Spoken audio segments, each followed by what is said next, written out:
మీ అత్త మీద, మీ ఆడబడుచు మీద, మీ ఆయన మీద నువ్వు ముందు 498 కేసు పోలీస్ స్టేషన్‌లో కంప్లెయింట్ ఫైల్ చేసి ఎఫ్ఐఆర్ చేయించు.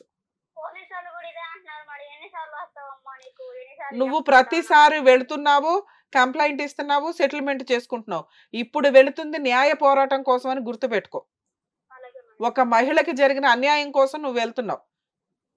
అప్పుడు నువ్వు స్ట్రాంగ్‌గా ఫైట్ చేస్తావు. నువ్వు ప్రతిసారి ఎందుకు వెళ్తున్నావంటే మీ ఆయనకి బుద్ధి చెప్పి ఎళ్లి కాపురం చేసుకుందాం అన్న ఉద్దేశంతో కంప్లెయింట్లు ఇస్తున్నావు, వాళ్ళతో తిట్టిస్తున్నావు, యువతలకు వస్తున్నావు. అది వాళ్ళకి అలవాటైపోయింది పోలీసులకి. ఒకవేళ ఇప్పుడు నువ్వు వెళ్తే వాళ్ళు రెస్పెక్ట్ ఇవ్వకపోతే ఒక అడ్వకేట్ ద్వారా వెళ్ళమ్మా. మీరు ఎవరైనా ఒక చిన్న అడ్వకేట్‌ని పెట్టుకోండి, నాతో మాట్లాడించండి. మేము ఏం కేసులు ఎయ్యాలో చెప్తాం. లేదా ఇప్పుడు నేను చెప్పేది విను, గుర్తుపెట్టుకొని మీ లాయర్‌తో నేను చెప్పినట్టు చేయించు. అలాగే మేడం. ఒకటి పోలీస్ స్టేషన్‌కెళ్ళి 498 కంప్లెయింట్ ఇవ్వాలి వాళ్ళ ముగ్గురు మీద. అలాగే మేడం. నువ్వు వెళ్తే పోలీసులు తీసుకోకపోవడం ఉండదమ్మా. ఒకవేళ తీసుకోకపోతే లాయర్ ద్వారా వెళ్ళండి. అలాగే. ఆ కేసు చాలా స్ట్రాంగ్ కేసు. నీకు ఏమీ రిలీఫ్ ఇప్పుడే రాలేదని నువ్వు అనుకో మాకు. దానికి మీకు ఫ్రీ కేసు ఉంటది. మీ హస్బెండ్స్ వాళ్ళకి లాయర్ ఫీజులు చాలా ఎక్కువ ఉంటాయి. అలాగే మేడం. ఆ ఖర్చులు స్టార్ట్ అవ్వని. స్టార్ట్ అయితే నీ వాల్యూ ఏంటో తెలుస్తది. అలాగే మేడం. తర్వాత లాయర్ ద్వారా అర్జెంట్‌గా నువ్వు వేయాల్సిన కేసు డొమెస్టిక్ వైలెన్స్ కేసు మళ్ళీ వాళ్ళ ముగ్గురు మీద. అలాగే మేడం. అలాగే దాంట్లో ఈ రెండో క్యారెక్టర్ ఎవరైతే ఎంటర్ అయిందో ఆవిడ మీద కూడా కంప్లెయింట్ ఇవ్వండి. అలాగే మేడం.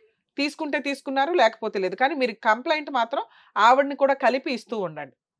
అలాగే మేడం. దానివల్ల ఇప్పుడు నీ కాపురం నాశనం అవ్వడానికి కారణం ఆవిడ, మీ అత్త, మీ ఆడబడుచు, మీ ఆయన అని క్లారిటీ ఉంటది కోర్టుకి.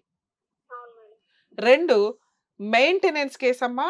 డీవీసీ కేసులోను నువ్వు విడిగాను. నీ ఇద్దరు పిల్లలకి నీకు మీ ఆయన ఏమి చెయ్యడు అనొద్దు. మీ ఆయన ఆల్రెడీ సంపాదిస్తున్నాడు నానా రకాల పనులు చేసి. అవును. మంత్లీ ఒక 50,000 అన్నా సంపాదిస్తాడు. మీ అత్త ఒక 30,000-40,000 తీసుకొస్తుంది ఆల్రెడీ. సో మీ ముగ్గురు పిల్లలకి, మీ ఇద్దరు పిల్లలకి 10,000 నీకో 10,000 30,000 మెయింటెనెన్స్ కావాలని వెయ్యండి. అలాగే మేడం. అది నీకు ఆర్డర్ అవ్వడానికి ఓ 6 మంత్స్ 1 ఇయర్ పట్టొచ్చు. కానీ ఇప్పుడు 1 ఇయర్ నుంచి నువ్వు ఖాళీగానే ఉన్నావుగా. అవును మేడం. నువ్వు కేసు వేసిన దగ్గర నుంచి ఖాళీగా ఉన్నా, కేసు వేసిన దగ్గర నుంచి అమౌంట్ ఆర్డర్ అవుతుంది. అలాగే మేడం. దానివల్ల నీకు నెలలు వేస్ట్ అయినా కూడా ప్రతి రూపాయి క్యాలిక్యులేషన్‌లోకి వస్తది. వన్స్ నీకు మెయింటెనెన్స్ ఆర్డర్ అయ్యిందా, అతను నీ కాళ్ళ దగ్గరికి వస్తాడు, లేదా జైలుకెళ్ళాలి, వెళ్తాడు. అలాగే. నీ జీవితం, నీ పిల్లల జీవితం నాశనం చేసినందుకు అతను ప్రశాంతంగా ఉండకూడదు. ఇది గుర్తుపెట్టుకో. అలాగే మేడం. ఇప్పుడు నేను చెప్పినట్టు 498 డీవీసీ మెయింటెనెన్స్ కేసులు ఫైల్ చేయండి త్రూ అడ్వకేట్ ద్వారా. అలాగే మేడం. ఓ రూపాయి ఖర్చైనా ఈ కేసులో ఖర్చు పెట్టుకోవడానికి చూడండి. ఒకవేళ అడ్వకేట్ ఏదైనా తేడాగా అనిపిస్తే మాకు ఫోన్ చేయండి. అలాగే మేము మేడం. మేము మేడం మాట్లాడడానికి, కొద్దిగా మేము టైం సలహా టైం ఇవ్వడానికి తీసుకుంటాను. అవకాశం ఉంటది. మేడం కొద్దిగా టైం తీసుకుంటాను మేడం. అమౌంట్ పరంగా చూసుకొని అసలు టైం అమౌంట్ అవసరం తీసుకుంటాను. లేదు. ఫస్ట్ నీకేం చెప్పా? పోలీస్ స్టేషన్‌కెళ్ళి కంప్లెయింట్ ఇవ్వన్నా. దీనికి లాయర్ అవసరం లేదు, ఖర్చు ఉండదు. అలాగే మేడం. ముందు 498 కేసు రిజిస్టర్ అయిపోని. ఆ. ఇప్పుడు నాకేం చెప్పావో అదే చెప్పు పోలీసులకి. ఈళ్ళ నలుగురు ఆ. మీద కేసు రిజిస్టర్ చేయించడానికి చూడు. అలాగే మేడం. ఆ తర్వాత ఎంతో కొంత ఒక 5,000 ఎంతో ప్రిపేర్ చేసుకొని డీవీసీ కేసు, మెయింటెనెన్స్ కేసు వేయించు. చిన్న లాయర్లతో వాళ్ళకి వర్క్ వస్తది, నీకు న్యాయం జరిగిద్ది. అలాగే మేడం. లేదు కొంతమంది ఫ్రీగా చేసే లాయర్లు కూడా ఉంటారమ్మా. ఓసారి కోర్టు సరౌండింగ్స్‌లో వెతికితే మీకు దొరుకుతారు.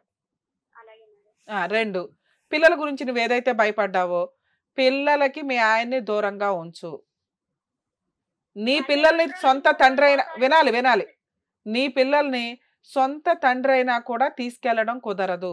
అలా తీసుకెళ్తే నువ్విచ్చే కంప్లెయింట్ కిడ్నాప్ కేస్ కింద లెక్క. అలాగే మేడం. కానీ మీ అమ్మాయి ఆవిడే వెళ్ళిపోయి డాడీ దగ్గర ఉంటానంటే మనం ఏమీ చెయ్యలేం కదా. ఆ. కాబట్టి పిల్లని కాస్త దూరంగానే ఉంచు. అలాగే మేడం. ఆయన లేకుండా ఉండలేక కాదమ్మా. ఇంకా చిన్న పిల్ల, నీ పెళ్ళయ్యే 6 ఏళ్ళు. అందులో ఆ పిల్ల వయసు 5 ఏళ్ళు ఉంటది. ఏం పర్వాలా. తిప్పి కొడితే ఓ సంవత్సరం ఆయన ఎవరో నువ్వు డిలీట్ చేసేస్తే బ్రెయిన్‌లో నుంచి మర్చిపోతది కూడా. నీ కష్టార్జితంతో, క్యారెక్టర్ తోటి, వచ్చే మెయింటెనెన్స్‌లతోటి నువ్వు పిల్లల్ని పోషించుకోవడానికి చూడు. అలాగే మేడం. రేపటి రోజున నువ్వు ఈ కేసులు వేసినాక ఫుల్ అండ్ ఫైనల్ సెటిల్మెంట్‌కి వస్తాడమ్మా. ఆ. వచ్చినప్పుడు గట్టిగా ఏదో పొలాలు అవి ఇవి ఉన్నాయి అంటున్నావు కదా. అవన్నీ ఆ. తీసుకొని కాంపెన్సేషన్ గట్టిగా తీసుకున్నాకే సెటిల్మెంట్ చేసుకో. అలాగే మేడం. అప్పటిదాకా నువ్వు కేసులు విత్‌డ్రా చేసుకోవద్దు. ఎందుకంటే నువ్వు వేసే మెయింటెనెన్స్ కేసు నీకు జీవితకాలం పెళ్లి చేసుకునేదాకా మెయింటెనెన్స్ వస్తది. అలాగే నీ మేడం. ఇద్దరు పిల్లలు మేజర్‌లు అయ్యేదాకా మెయింటెనెన్స్ వస్తది. అలాగే మేడం. అర్థమవుతుందా? ఆల్ ది బెస్ట్ నాన్న. అలాగే. జాగ్రత్త. అలాగే madam. Oh thank you madam. Thank you అండి. మేడం చెప్పినట్టు ఆ ప్రొసీజర్స్ అంతా ఫాలో అవ్వండి. Okay madam. ఏదైనా ప్రాబ్లం ఉంటే మళ్ళీ మాకు కాల్ చేయండి. Thank you madam. Thank you madam. Anyways ఫైనల్గా ఈ కేసు అనేది నిజంగా ట్విస్ట్ల మీద ట్విస్ట్లు ఉంది మ్యామ్. అన్ని కేసెస్ ఒక ఎత్తు అయితే ఇది కొంచెం డిఫరెంట్గా అనిపించింది. అయినా కానీ దీన్ని కూడా చాలా కూల్గా సొల్యూషన్ ఇచ్చారు. Thank you ma'am. Thank you Shweta. Hit TV app ని డౌన్లోడ్ చేసుకోండి. ఇందులో short news, live news, entertainment movies అన్ని అవైలబుల్ గా ఉన్నాయి. Please download hit TV app. Hit TV యాప్ని ఫ్రీగా డౌన్లోడ్ చేసుకోండి.